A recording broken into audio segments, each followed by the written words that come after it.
guys, and welcome. This is actually literally the first video, the content video, not the introduction video. So today I'm gonna talk about, as the title suggests, how capitalism actually creates a zombie society, especially in the modern society. It's like, first of all, we live in capitalistic society where like everything revolves around money. Like you work for a salary and then you're using that salary to pay for your food, you pay your rent.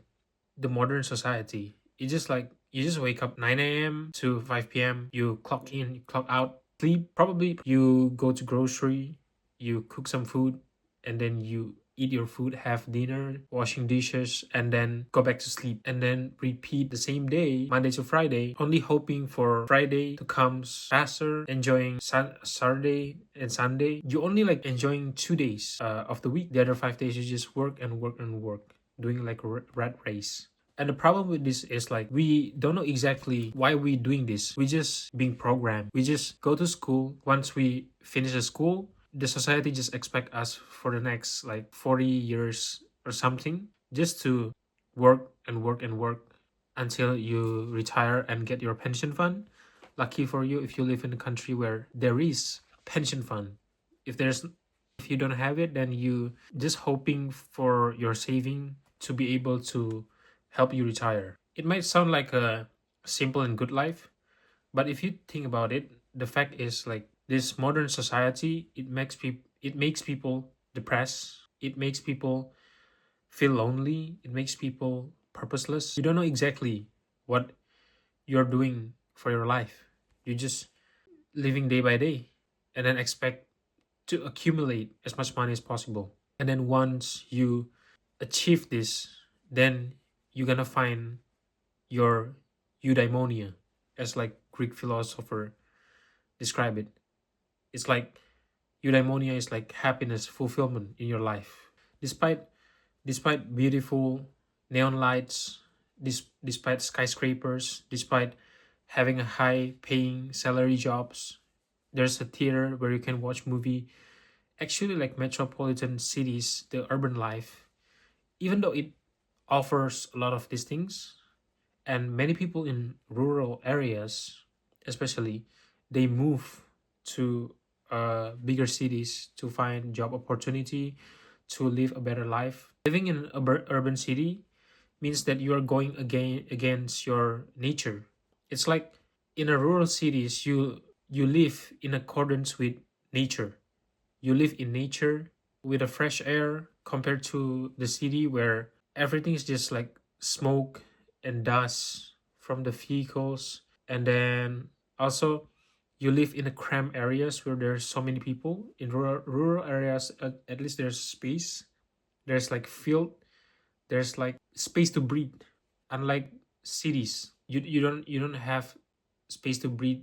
It's crowded, and life is so fast paced compared to rural life. Rural life is slow, and there's a lot of time to think and reflect back on what is meaningful in life. Many rural people thinks that living in the city is better, but you gotta realize, you gotta check the facts, check the statistics, that actually there are more.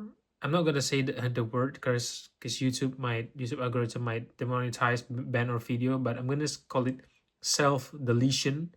The self deletion rate in major cities is much higher compared to the rural areas. Cities, people take antidepressant pills. Even younger students, like university students, college students, even high school student, or even youngers. This is shows that there are some fundamental problems in how we live our life. Capitalism brainwash people to think that the accumulations of money and buying stuff that we actually don't need, or like buying house, buying cars, having enough money for vacations, this is like literally the key to happiness. But if it is so, then why we see this major problem that I just mentioned about people who depressed, people who feel also lonely. People are lonelier more than ever before, even though we are the most connected generation compared to all the previous generations. No wonder in this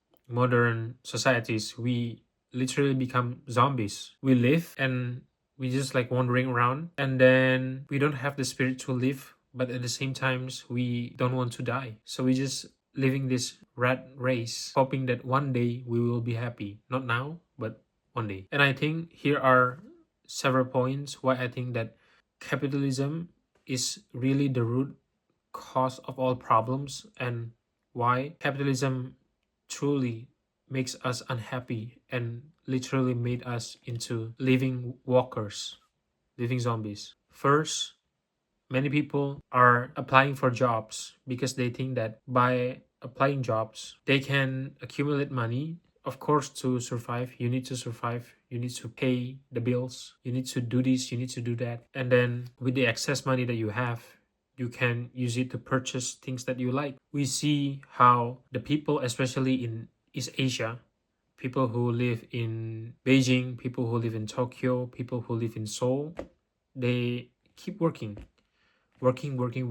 In Japan, there's a term called karoshi, where people work to death. In China, they have 996, where they work 9 a.m. to 9 p.m., 6 days a week. This is the kind of dystopian that we create with all of this capitalistic ideology, with this corrupt system. How can we go down this road? How can we call this a living? People nowadays, they don't even have time. They don't even have time to have kids, have children. They don't have time to take care of children, and of course they don't have the money to do all of that. That's why we have the lowest birth rate than before.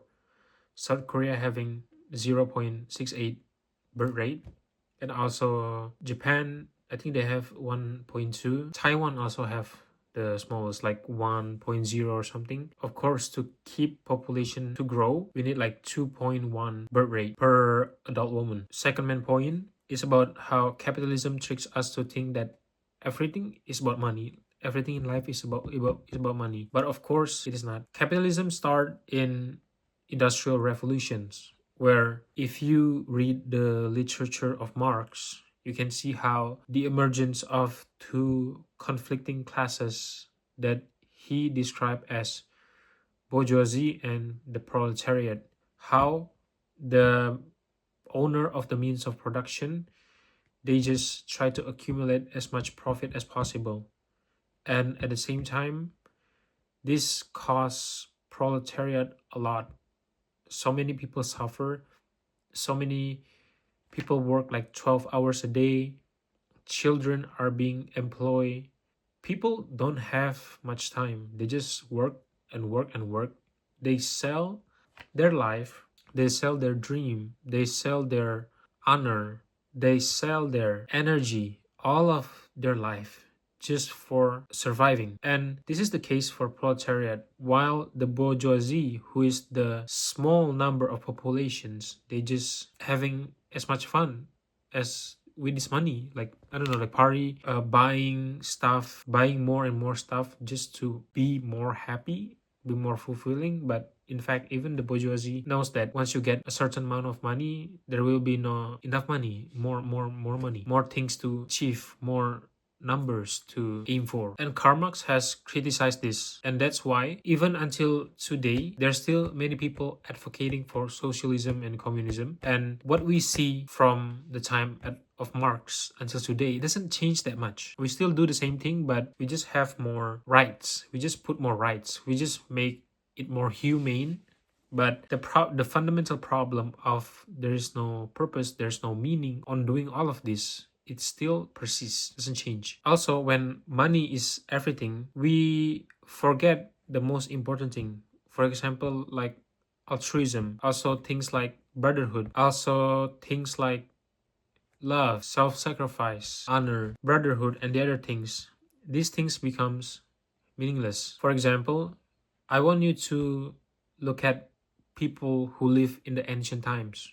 People who live in the ancient times, like ancient Egyptians, they able to create a complex architecture. For example, like pyramid. Pyramid is a crazy accomplishment created by humans, by humanity. It takes 2.5 million blocks of stones and it weighs tons, thousands of kilograms of each stone blocks. Yet they managed to create this and it has been lasted for like 4,500 years old, probably older, we don't know. And the thing is, because you have to know that Egyptian workers, they do not do all of this for money.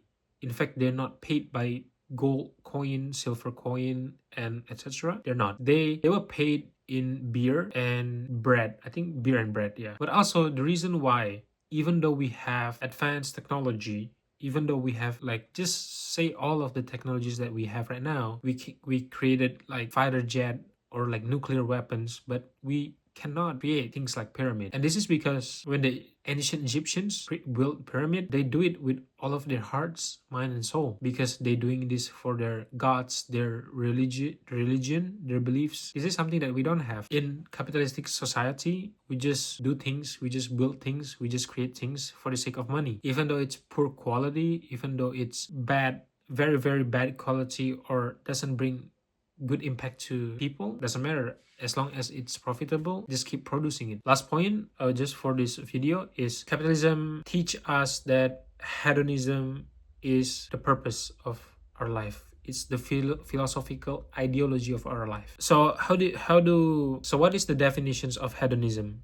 So hedonism is when people look at maximizing pleasure and the avoidance of pain is the true meaning of life. And this is why we see the emergence of people buying those yachts, buying luxury stuff, and then partying all day, because this is what gives life meaning and purpose. Is this makes people happy? The answer is actually no. In fact, I want to bring one interesting point that I watched in one of the Professor Zhang lecture. He actually said that he believed that North Korean who live in the most oppressed state in the world is actually fundamentally happier than South Korean. What are the evidences? There are many evidences. Which one has lower birth rate? South Korea, 0.68, while the neighboring country, North Korea, is 1.7. North Korea is still below the 2.1 threshold, but still, it's one more babies per adult women. Birth rate shows that people still have hope in having children. They still show that the citizens still trying to build the nuclear family. Also,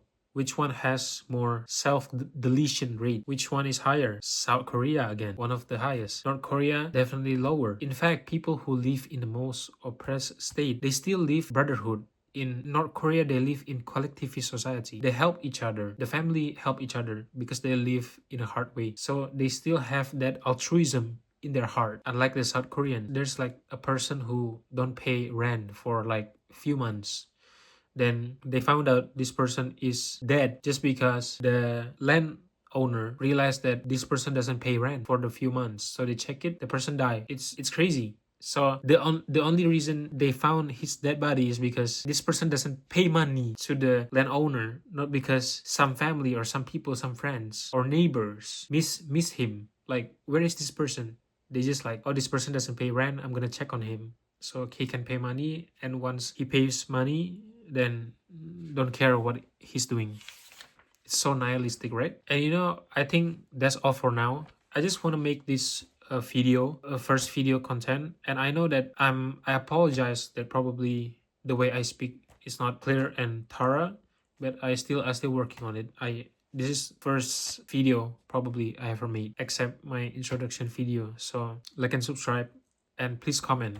Just create a discussion, and I'm probably gonna make a part 2 or upload other topics. And that's all for now. Thank you for watching. Bye.